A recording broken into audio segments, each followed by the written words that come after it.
Hello बच्चों, प्रश्न दिया है द्वि अपवर्तन में ओ किरण तथा ई किरण से क्या तात्पर्य है। तो हम लोग इस प्रश्न का यहाँ पे उत्तर देंगे और देखेंगे कि ओ किरण और ई किरण क्या होता है। लेकिन सबसे पहले हम लोग यहाँ पे मुख्य अवधारणा देखेंगे जिसके आधार पे प्रश्न का उत्तर देंगे। तो मुख्य अवधारणा के अंतर्गत हम लोग यहाँ पे द्वि अपवर्तन क्या होता है इसको अध्ययन करेंगे। तो देखिए, द्वि अपवर्तन को समझने के लिए हम लोग इस चित्र में आते हैं। द्वि अपवर्तन में क्या होता है कि जब साधारण प्रकाश किरण को, ये हमारा साधारण प्रकाश किरण हो गया, ठीक है, ये साधारण प्रकाश किरण जो है कुछ विशेष क्रिस्टल, जैसे कि हमारे पास कैल्साइट क्रिस्टल हो गया, क्वार्ट्ज क्रिस्टल हो गया, इनमें से होकर के गुजरती है तो वह दो अपवर्तित किरणें, एक हमारे पास देख रहे हैं आप चित्र में अपवर्तन यहाँ पे हो रहा है और ये कैल्साइट क्रिस्टल है। इसके बाद हमें दो अपवर्तित किरणें मिली है, एक ओ और एक ई, जिसमें ओ किरण जो होता है इसे हम लोग साधारण किरण ऑर्डिनरी किरण कहते हैं तथा दूसरी किरण को असाधारण किरण यानी कि एक्स्ट्रा ऑर्डिनरी किरण कहते हैं, जिसे ई से दर्शाते हैं। तो इस तरह से ये दो किरणों, अपवर्तित किरणों में विभक्त हो जाती है। इस घटना को ही क्या कहते हैं? द्वि अपवर्तन कहते हैं। और ये जो हमारे पास क्रिस्टल होता है ये कैल्साइट या फिर क्वार्ट्ज क्रिस्टल। तो हमने यहाँ पे देखा कि द्वि अपवर्तन में क्या हो रहा है कि दो किरणों में ये विभक्त हो रहा है, तो ओ किरण के रूप में, और एक हमारे पास यहाँ पे बन रहा है ई किरण, ठीक है।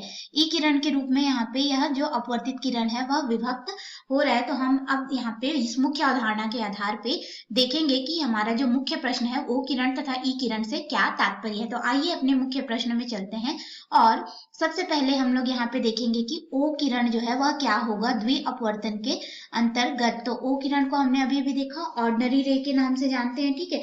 तो ये जो ऑर्डिनरी रे होता है ये क्या करता है, ये किरणें स्नेल के नियम का पालन करती हैं। किसका पालन करती हैं? स्नेल के नियम का पालन करती हैं। तो यहाँ पे हम लोग देखेंगे कि स्नेल का नियम क्या होता है, तभी तो हमें पता चलेगा ना कि ये पालन करती हैं कि नहीं। तो स्नेल का जो नियम होता है वह अपवर्तन से संबंधित होता है, जो कि आपतन कोण तथा अपवर्तन कोण के बीच में संबंध दर्शाता है।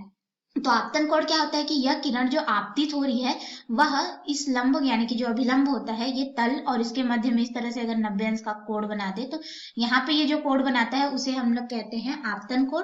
और दूसरा जो माध्यम है ये कैल्साइट क्रिस्टल, इसके अंदर में जो यहाँ पे कोण बनाएगा वो अपवर्तन कोण हो जाता है, ठीक है। तो इन दोनों के मध्य में यह संबंध दर्शाता है। तो स्नेल के नियम के अनुसार क्या होता है कि आपतन कोण जो होता है जिसे हम लोग यहाँ पे आई से दर्शा देते हैं, और जो अपवर्तन कोण होता है जिसे हम लोग आर से दर्शा देते हैं, इस तरह से हम लोग कोण के रूप में अगर लें तो आपतन कोण तथा अपवर्तन कोण के ज्या का जो अनुपात होगा दोनों माध्यम में तरंग के फेज वेगों के, फेज वेग को हम लोग यहाँ पे v के रूप में दर्शाते हैं। तो अभी कोण को ना लेकर के ज्या के रूप में ले रहे हैं।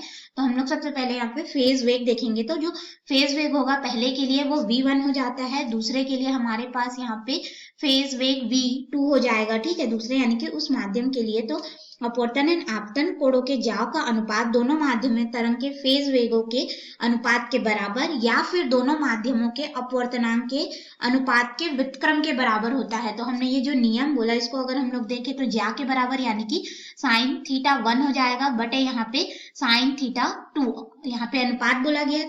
तो फेज वेग यानी कि v1 वेग बटे v2, और व्युत्क्रम में बोला गया है कि अपवर्तनांक, दोनों माध्यमों के अपवर्तनांक का व्युत्क्रम, व्युत्क्रम यानी कि उल्टा लेंगे तो दूसरे माध्यम का अपवर्तनांक n2 बटे पहले माध्यम का अपवर्तनांक n1। इस नियम का यह पालन करता है ओ किरण जो है, ठीक है। और साथ ही साथ जो ओ किरण होता है, साधारण किरण जो कि सामान्य किरण होता है, ठीक है, इसे हम लोग क्रिस्टल में सभी दिशाओं में इसकी चाल समान होती है। तो देखिए ये साधारण किरण इनमें से कौन सी होगी, ये वाली जो है हमारी साधारण किरण है, इसलिए इसकी चाल को डॉट डॉट के रूप में इस तरह से दर्शाया गया है। तो सभी माध्यम में क्या देखा जाए, क्रिस्टल में सभी दिशाओं में इसकी चाल जो है समान होगी, क्रिस्टल में सभी दिशाओं में चाल जो है समान। और जो ओ किरण रहता है, ठीक है, ओ किरण के लिए सभी दिशाओं में देखा हमने कि चाल समान होती है। तो क्रिस्टल में सभी दिशाओं में चाल समान होने के साथ साथ यहाँ पे इसका अपवर्तनांक म्यू का मान भी क्या होता है, समान होता है सभी के लिए, ठीक है, पूरे इस क्रिस्टल के लिए।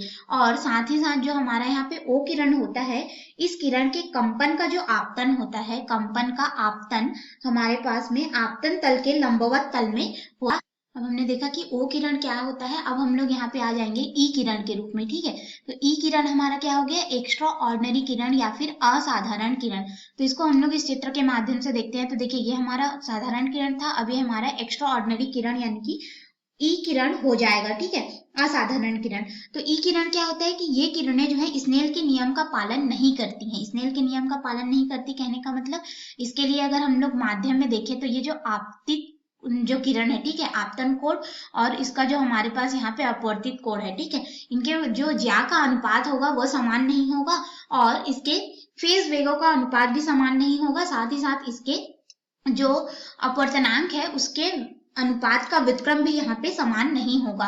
तो इस तरह से अगर हम लोग यहाँ पे ई किरण को देखें तो हमारे पास यह स्नेल के नियम का पालन नहीं करेगा, यानी कि साइन थीटा 1 बटे साइन थीटा 2 बराबर यहाँ पे होगा v1 बटे v2। अब यह बराबर नहीं होगा और यहाँ पे भी ये बराबर के बराबर नहीं होगा, किसके, n2 बटे n1 के, क्योंकि यह इस नियम का पालन नहीं कर रहा है।